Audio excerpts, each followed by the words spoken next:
సాహో యమరాజు గదకి సాహో.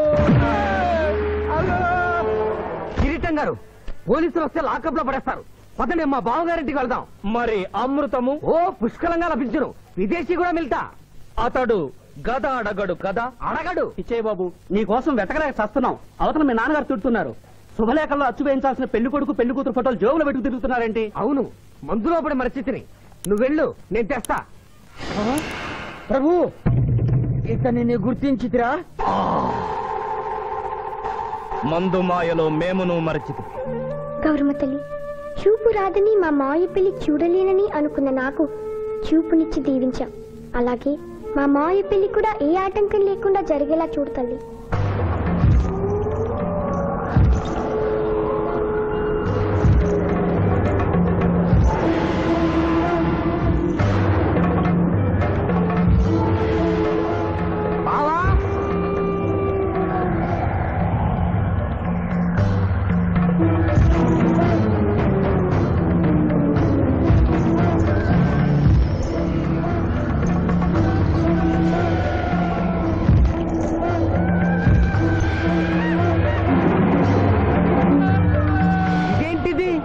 యమస్టైలు.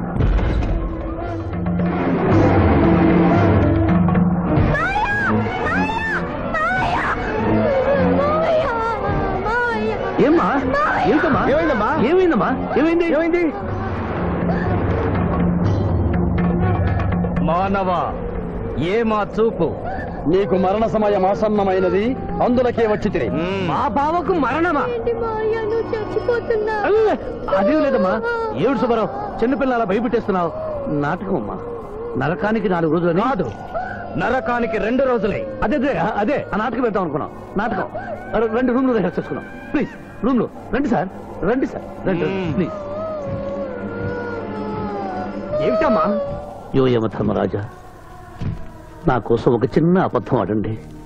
అసత్యములు మానవులు చెప్పెదరు, మేము చెప్పము. నా కన్నీళ్లు చూసేనా? నరుల కన్నీళ్లు ప్రభువుల వారి హృదయాన్ని కరిగించలేము. స్వామి, తల్లి తండ్రి లేకపోయినా నేనున్నానని ధైర్యంగా ఉన్న నా మేనకోడలికి నేను చచ్చిపోతాను తెలిస్తే దాని గుండె పగిలిపోతుంది. 2 రోజుల్లో మీరు నన్ను తీసుకువెడుతున్నారని విషయం దానికి తెలియదు.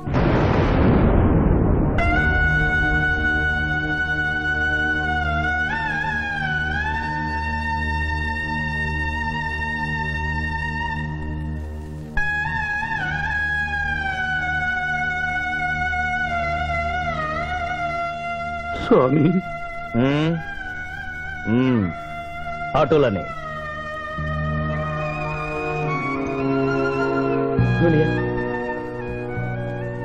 జూనియర్, నాకంటే చావులో ముందుండి సీనియర్ అనిపించుకోవాలనుకున్నావా? బావా, అతడు నాటకాలు ఏముడనుకున్నాడు, కానీ నిజం ఏముడని అతడు నా చెల్లె పసుపు కుంకాలు తీసుకెళ్ళడానికి వచ్చాడని ఇప్పుడే తెలుసుకున్నాను. పోయే వాళ్ళు ఆత్మసుఖంగా పోవాలంటే ఉన్నవాళ్ళు కన్నీళ్లు పెట్టకూడదు.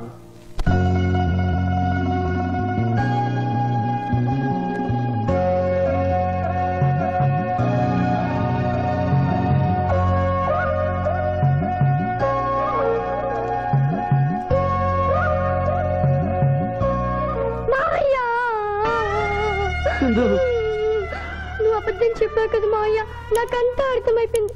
నువ్వు చచ్చిపోద్దు మావయ్య. నన్ను వదిలి వెళ్ళొద్దు. అమ్మ మీద చెప్పు, నాతోనే ఉంటానని చెప్పు మావయ్య, చెప్పు.